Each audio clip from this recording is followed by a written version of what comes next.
नमस्कार बंधुरा देबाशिष कुकिंग चैनेले तुम्हादेर सबाइके स्वागत। आज के आमी पनीर मसाला रेसिपि तुम्हादेर शेयर करब। तो प्रथमे आमी एकटुखानी पैने अयेल दिलाम, काजू बादामटा भेजे निये एबार एटाके एकटा पेस्ट करे नेब। आर एकटा पात्रेर मध्य किछुटा हलुद गुड़ो, धने गुड़ो, जिरे गुड़ो, लंकार गुड़ो, काश्मीरी लंकार गुड़ो एसब किछु दिए आर एक चामच बेसन दिए आमी एकटुखानी जल दिए एटाके एकटा पेस्ट बानिये राखबो।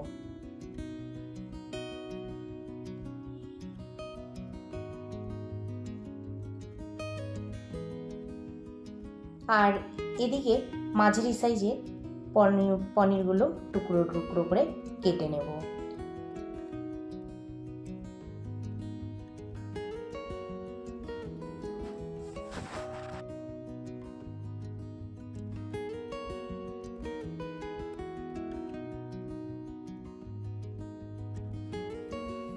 एबार पैनेर मध्य आरेकटुखानी तेल दिए और एकटू लवण दिए आमी पनिरगुलो भेजे नेब।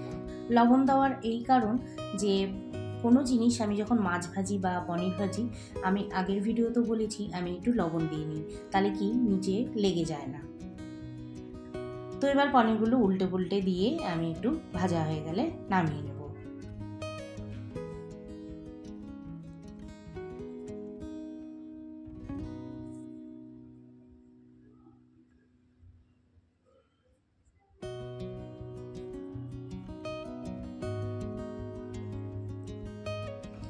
এবার পনির ভাজা একটুখানি তেল ছিল আর এর মধ্যে আমি এক চামচ ঘি দিয়ে দিলাম।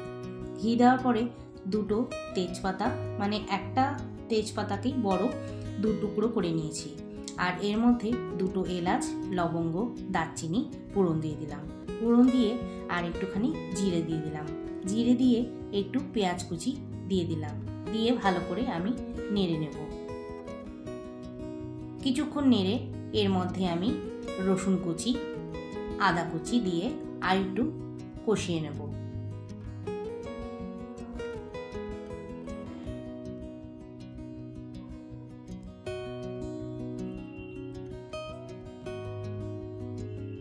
লাল হয়ে আসলে পেঁয়াজটা এবার যে আমি হলুদ গুঁড়ো, ধনে গুঁড়োর একটা পেস্ট বানিয়ে রেখেছিলাম সেটা এখানে দিয়ে ভালো করে নেড়ে নেব।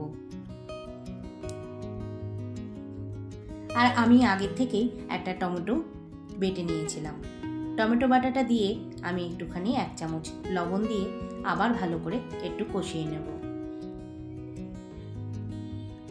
কিছুক্ষণ কষার পরে আমি এখানে একটু ফেটানো টক দই দিয়ে দিলাম। দেওয়ার পরে আমি এখানে 5 থেকে 10 মিনিট এটাকে কষাবো। রেসিপির স্বাদটা ব্যালেন্স রাখার জন্য আমি এখানে একটুখানি সামান্য চিনি দিয়ে দিলাম। আবার ভালো করে কষিয়ে এখানে গরম মশলা একটু দিয়ে ভালো করে কষালাম। কষিয়ে এটাকে আরো 5 মিনিট হতে দিলাম।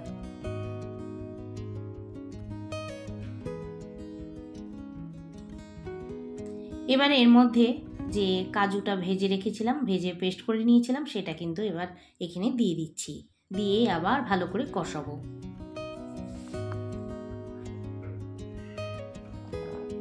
এবার আর একটু আন্দাজ মতো সামান্য লবণ দেব। ভালো করে কষানো হয়ে গেছে, মশলা থেকে কিন্তু তেল বেরিয়ে আসছে। এবার এর মধ্যে আমি কাসুরি মেথি দিয়ে দিলাম।